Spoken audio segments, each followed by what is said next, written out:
Ang pinakamalalang massacre sa kasaysayan ng Pilipinas ay ang Maguindanao Massacre noong November 23, 2009, kung saan 58 katao ang brutal na pinaslang. Ito ang itinuturing na pinakamalaking kaso ng political violence at election-related massacre sa bansa at isa sa mga pinakamatindi sa buong mundo. Petsa, November 23, 2009. Lokasyon, Sitio Masalay, Ampatuan, Maguindanao. Ngayon ay Maguindanao del Sur. Biktima, 58 katao, kabilang ang 32 mamahayag at mga abogado at ilan sibilyan. Konteksto, ang grupo ay patungo sa provincial office upang magsumite ng Certificate of Candidacy ni Ismael Toto Magondadato na tatakbo sana laban sa makapangyarihang Ampatuan Clan.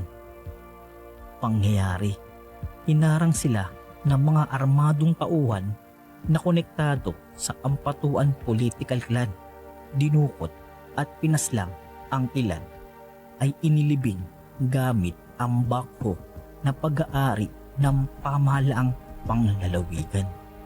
Kahalagahan, itinuturing na pinakamalaking pagpaslang sa mga mamamahayag sa isang araw sa buong mundo. Nagpapakita ng matinding problema sa wardolism, political dynasty at private armies sa bansa. Naging simbolo ng pangangailangan para sa mas matibay na proteksyon sa press freedom at electoral reforms. Paglilitis at hatol. 2019, matapos ang isang dekada ng paglilitis, mahigit 40 akusado kabilang ang miyembro ng Ampatuan Clan ay nahatulan ng reklusyon perpetua o habang buhay na pagkakakulong. Iba pang akusado, may ilan pang nawawalang sala dahil sa kakulangan ng ebidensya. Kaso, isa sa mga pinakamahabang criminal trials sa kasaysayan ng Pilipinas.